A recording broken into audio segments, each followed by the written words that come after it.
झाली आहे त्याच्यावरून काँग्रेसने देखील काही भूमिका मांडली तरी आणि काही लोकांनी भूमिका मांडली की राष्ट्रीय स्वयंसेवक संघावर बंदी घालण्यात आली पाहिजे।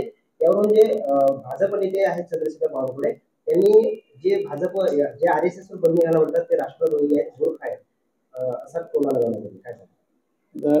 कसं आहे, ते मंत्री झाले त्यांना शिंग फुटले असतील मला माहिती नाही, पण ज्यावेळेस या देशाला स्वातंत्र्य मिळालं, स्वातंत्र्याच्या नंतर जे काही ॲक्टिव्हिटीज आरएसएसच्या राहिल्या त्यावेळेचे तत्कालीन गृहमंत्री सरदार वल्लभभाई पटेल, ज्यांना आपण लोहपुरुष म्हणतो, ज्यांनी या देशाच्या जडणघडणीला आणि देशाला एकतेमध्ये आणण्यासाठी जो काही प्रयत्न केलेला आहे, निजामाचं राज्य सुद्धा स्वातंत्र्याच्या प्राप्तीनंतर ते भारतात नव्हतं, भारताच्या बाहेर राहायचं त्यांचा प्रयत्न होता।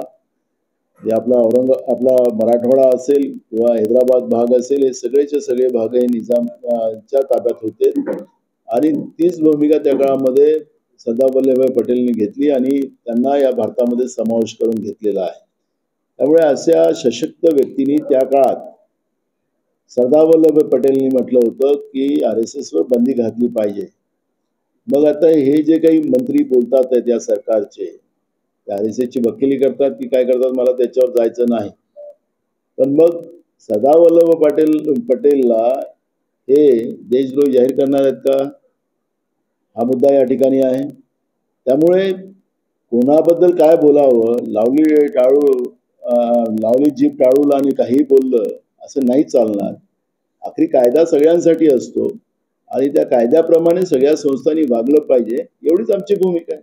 युतीच्या संदर्भात अनेक वक्तव्य समोर येताना दिसत आहेत। महाविकास आघाडीकडून सर्व घटक पक्ष एकत्र लढणार आहेत।